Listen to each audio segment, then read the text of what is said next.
I do not know that God does or does not exist, but I do not believe that he does. Okay, well, you still believe that you don't know whether God exists, so it's still a belief. It's a lack of belief. No, you believe that it's true that you don't know that God exists. And your point is? Okay, I feel like this talk's kind of going to have engendered a lot of confusion because there's a lot of things I noticed, and forgive me, I spoke out earlier. That's all right. There's a lot of things that you did in this talk, in this presentation. You kind of gish-galloped over a bunch of things, and there's a lot of logical fallacies. I don't want to address all of them. I can't. I know you've got a limited amount of time. The biggest problem I noticed is you mentioned a few times, and kind of disparagingly, this idea of an atheistic worldview, and then you attack that. That's a great straw man because atheism is not a worldview. And I know that you've been made aware of this because you've had debates with other people to this effect. So I would... okay, what do you mean by worldview? Well, that's what I would like to ask you. Atheism is just the rejection of the claim of theism, which tells you nothing about how that person thinks about social rules, who they want to vote for, whether they like cake more than they like pie. It's not a worldview. Atheism is simply saying God is not guilty of existing. It's not the same thing as saying God does not exist. Now, there are atheists who do that. They'd be called strong atheists or what we call Gnostic atheists. But atheism is just a rejection of the claim of God existing. Okay, let me ask you a question about this, Scott. Here's the proposition. God exists. Do you agree with that proposition? Do you disagree with that proposition? Or you don't know? I don't know. Okay, so you're an agnostic then. Well, agnosticism addresses knowledge, right? So you don't know. Theism addresses a belief claim. So I would be agnostic atheist. I do not know that God does or does not exist, but I do not believe that he does. Okay, well, you still believe that you don't know whether God exists, so it's still a belief. It's a lack of belief. No, you believe that it's true that you don't know that God exists. And your point is?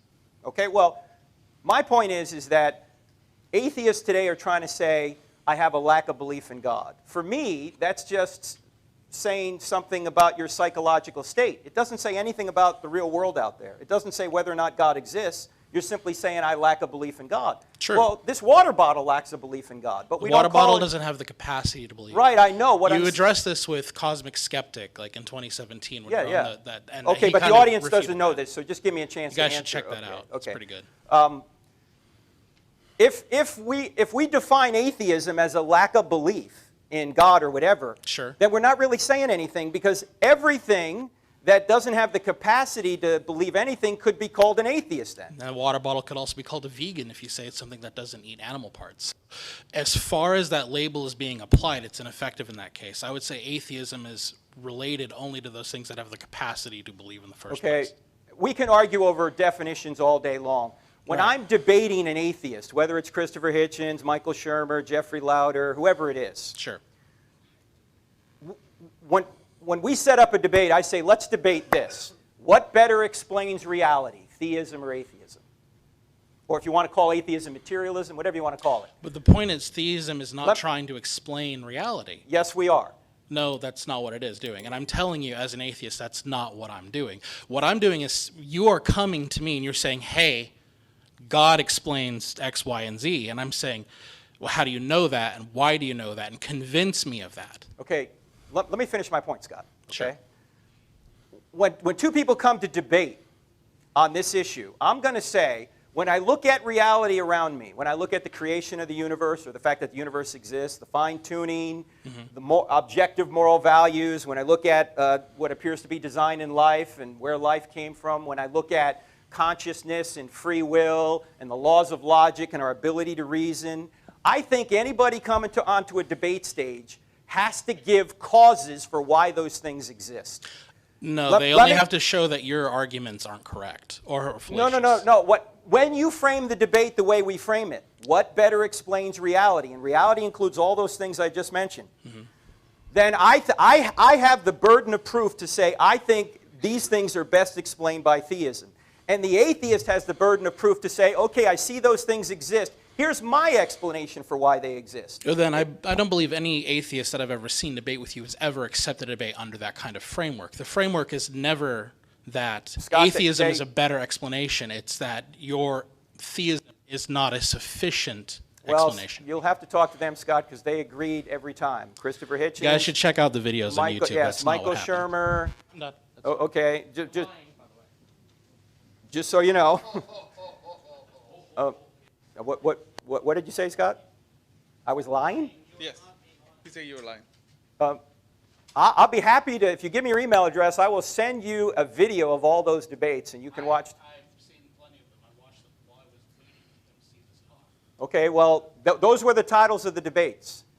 And the reason we do that, ladies and gentlemen, is because let me put it this way, it's easy to smell a rotten egg, it's hard to lay a better one.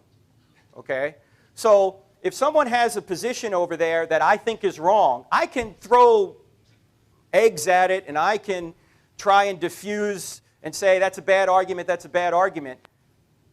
But I then still have the burden of proof to say, well, what is my explanation for the way things are the way they are? Let me give you one last illustration, because this is an important point that Scott brought up. If I'm a detective and atheist Michael Shermer is a detective, and we come on a dead body, and I say, okay, I'm looking at all the evidence here, I think candidate X did it. And Michael Shermer says, no, candidate X did it, or didn't do it. That's the wrong, he's not the murderer. And I say, okay, who is the murderer then? And he says, well, I just lack a belief that your guy's the murderer. Is he a good detective? No. Shooting down my suspect isn't enough. If he's a good detective, he has to give reasons as to why candidate Y is the murderer, not just to say that your guy is the wrong guy. That's all I'm saying, Scott.